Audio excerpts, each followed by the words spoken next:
Selamat datang di Halo Halo, tempat kita untuk berbagi cerita, pengalaman dan pelajaran dari dunia di sekeliling kita.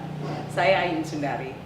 Di episode pertama ini, saya ingin mengajak Anda berkenalan dengan sahabat terbaik saya sudah 30 tahun terakhir ini, Noviana Kusumawardani. Halo. Dia ini orang yang luar biasa hebat. Dari zaman SMA dia sudah ketua OSIS, betul kan? Hidupnya seperti mimpi banyak orang. Kemudian bukan itu saja, dia menikah dengan lelaki pujaannya. Tapi kemudian badai datang. Apa yang terjadi, Nok? Saya bercerai. Jadi seperti halnya semua perkawinan ya. Kita masuk ke perkawinan dengan konsep Cinderella, bahwa perkawinan itu ya seperti buku Bahagia Selamanya, tapi seiring dengan waktu ada banyak hal yang terjadi. Dalam arti ini bukan salah siapa-siapa, manusia berubah. Saya mencoba bertahan 2 tahun dalam badai itu di Jakarta, sehingga pada satu titik saya begitu depresi ya, dan saya tiba-tiba ingat nenek saya pernah berkata, jika kamu tidak tahu harus bagaimana, ya kamu serahkan saja yang di atas. Di konsep nenek saya bukan dalam tanda dogma agama, yang kalau orang Jawa bilang apa ya, sumeleh. Tetapi kan sulit ya, sumeleh kok dalam kondisi sedih itu teori gitu kan.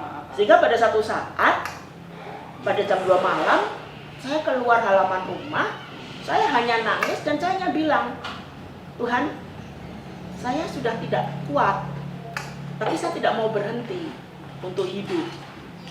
Saya manut aja gitu kan. Nah, detik itu tiba-tiba saya punya sebuah, ya mungkin namanya apa ya, wangsit kali ya. Enggak, karena ada suatu keyakinan yang tak tergoyahkan istilahnya. Saya harus keluar dari Jakarta dan enggak tahu kenapa hati saya mengatakan Ubud. Logika saya mengatakan kenapa Ubud? Padahal dalam historinya saya itu baru 2 kali ke Ubud. Nggak tahu kenapa saya tiba-tiba, tapi hati saya yakin. Saya ke Ubud itu jam 2:30 pagi, jam 9 pagi saya resign. Ya. Tapi kan penuh resiko pindah ke Ubud tanpa pekerjaan, meninggalkan pekerjaan yang sudah mapan dan mencabut anak dari akarnya kan, dari Betul. Tempat yang dia ketahui dari kecil dan kemudian ke tempat yang sama sekali baru tanpa siapa-siapa. Ayah selalu berkata, jika kamu menghadapi sebuah hal yang berat, tidak ada yang bisa kita lakukan kecuali terus berjalan. Ya, berjalan. Kalau memang ingin kamu capek, berhenti sebentar, tapi terus jalan. Dan ayah saya berkata kepada saya bahwa selama kamu tidak gengsi, selalu ada rezeki. Dan benar, uang saya habis, kalau tidak saya tinggal 20.000. Dan saya ada 2 anak, 1 pembantu, 1 anaknya pembantu. Dan saya, jadi ada 5 mulut yang harus saya kasih makan. Tidak ada pekerjaan. Dan malam itu kedua kalinya, saya dalam tanda kutip seperti kayak nantangin Tuhan dalam arti, Tuhan aku sudah manut loh ini pergi ke Ubud. Terus what next? What should I do? Saya nggak tahu harus bagaimana ngasih makan anak-anak saya. Waktu itu saya mulai mempelajari tarot. Tapi niat saya memang supaya saya tidak depresi aja, ada hal yang lain. Nah, jam 7 pagi itu ada seorang teman yang sedang membuat event di Gianyar, menelpon, saya ada event di sini, tukang tarot yang harusnya di situ sakit atau gimana, saya agak lupa. Pokoknya saya menggantikan orang itu. Saya hanya bilang, dibayar berapa? 600.000. Saya tanpa pikir bilang, oh iya, karena uang saya tinggal 20.000. Akhirnya saya menarot itu, tak pikir narotnya di resort ya, nggak taunya di lapangan Gianyar. Jadi kayak skatenan gitu. Persis. Pasar malam. Ngamen. Jadi buka lapak gini. Ada tukang ramal, narot. Itu pelajaran hidup pertama saya adalah menghancurkan ego saya. Gengsi, malu, merasa kalah, merasa dilecehkan. Itu luar biasa. Saya kemudian yang membuat perubahan besar adalah seminggu sesudah event itu, rumah saya diketuk orang. Ini rumahnya Bu Novia. Ada apa? Saya disuruh Pak Made atau Pak Nyoman lupa.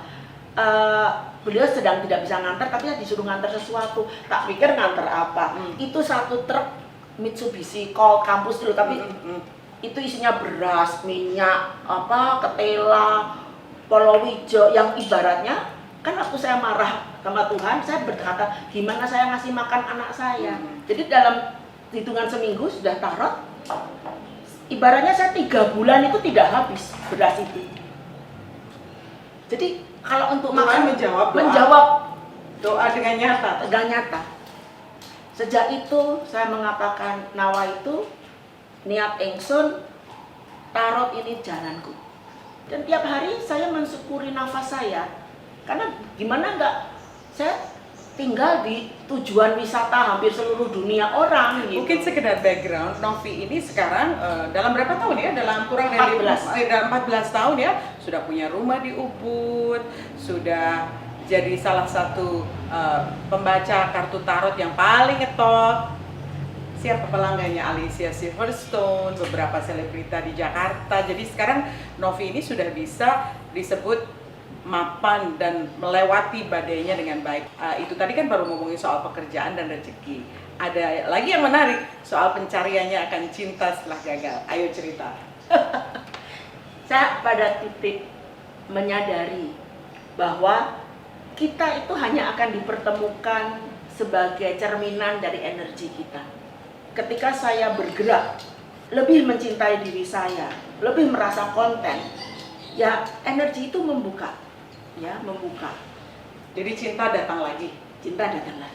Nah, sebelum kita tutup pada bincang kita kali ini, saya ingin menanyakan ke Novi, kalau ada 3 hal yang kamu bisa bagi ke mereka yang pernah sekarang ini sedang merasa terpuruk dan merasa gagal, tidak melihat ada titik terang di ujung terowongan, itu apa? Kesadaran pertama bahwa tidak ada yang permanen di dunia ini. Bahwa yang namanya kesedihan tidak akan pernah selamanya sedih, yang bahagia juga tidak akan permanen. Yang kedua adalah perasaan sukacita. Anda punya gaji 1.000 harus sukacita, dikasih 1 miliar ya sukacita. Yang terakhir kalau boleh saya bisa share, yang ini biasanya orang tidak mau mendengarkan karena ketakutan, yaitu mendengarkan hati. Yakin, misalnya ya, hati saya mengatakan hari ini saya pengen nyanyi, tapi logika mensabotase. Tapi suaramu kan nggak kayak Agnes Monica. Nah, ini biasanya akan akhirnya membuat logika mencoba mencari jalan keluar, padahal sebenarnya sederhana. Doa kita itu selalu dijawab Tuhan, dan Tuhan selalu mengirim jawaban, ada di hati. Makasih Novi. Terima kasih. Teman-teman semua, mudah-mudahan sharing kita pada hari ini berguna untuk sekedar mengingatkan, jika Anda sekarang sedang merasa terpuruk, berada dalam kejatuhan, semuanya tidak ada yang permanen. Pasti ada titik terang untuk bangkit. Terima kasih sekali lagi sudah bergabung dengan kami. Sampai ketemu di halo-halo berikutnya. Terima kasih Novi.